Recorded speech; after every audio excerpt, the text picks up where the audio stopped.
Hi అండి. ఈరోజైతే రాగి ఇడ్లీ అయితే తయారు చేసుకుందాము. దానికోసం ముందు రోజే నేనైతే మార్నింగ్ ఒక గ్లాసు మినపగుళ్ళకి అర గ్లాసు రాగులని అయితే 2 కలిపి నానబెట్టేసుకుని నైట్ అయితే నేను ఇంకా పప్పు రుబ్బి రవ్వ కూడా కలిపేసుకుని పెట్టేసుకున్నాను. మార్నింగ్ ఇలా ఇడ్లీలు అయితే వేసేసుకున్నాను. పిండి అయితే ఈ విధంగా ఉంటుంది. సేమ్ ఒక గ్లాసున్నరకి 3 గ్లాసులు రవ్వ అండి. ఈ విధంగా నెక్స్ట్ నేనైతే బంగాళదుంపతో ఫ్రై చేద్దాం అనుకుంటున్నానండి. దీనికోసం నేనైతే ఇడ్లీ వేసేసుకుని చట్నీ కూడా చేసేసుకున్నాను.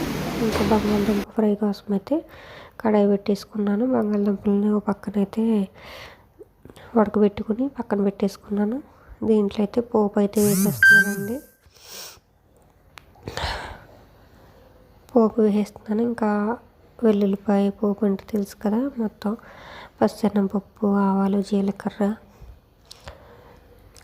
ఎండుమిర్చి ఇవన్నీ కూడా నేనైతే పోపు వేసేసుకున్నాను. ఇవి కొంచెం ఫ్రై అయిన తర్వాత దీంట్లో ఆనియన్స్, టమాటా అయితే వేసుకున్నానండి. ఇవి కొంచెం వేగనిచ్చాక అవి అయితే వేసుకున్నాను. ఇవి అయితే వేగుతున్నాయి కదా,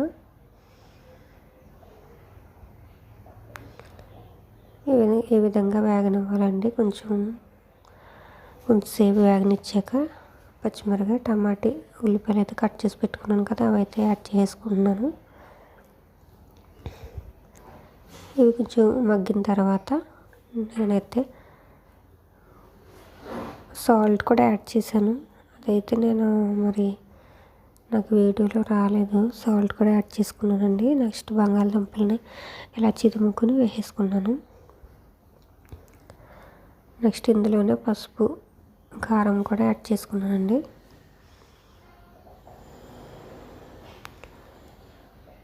పసుపు, కారం యాడ్ చేసుకుని దీనంతా కలిపేసుకోవాలి.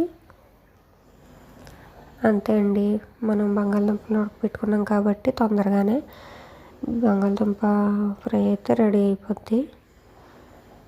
అంతేనండి. నేనైతే ఈరోజు అయితే రాగి ఇడ్లీ, బంగాళదుంప కుర్మా, నెక్స్ట్ రసం మా ఇంట్లో అయితే ఇవ్వండి.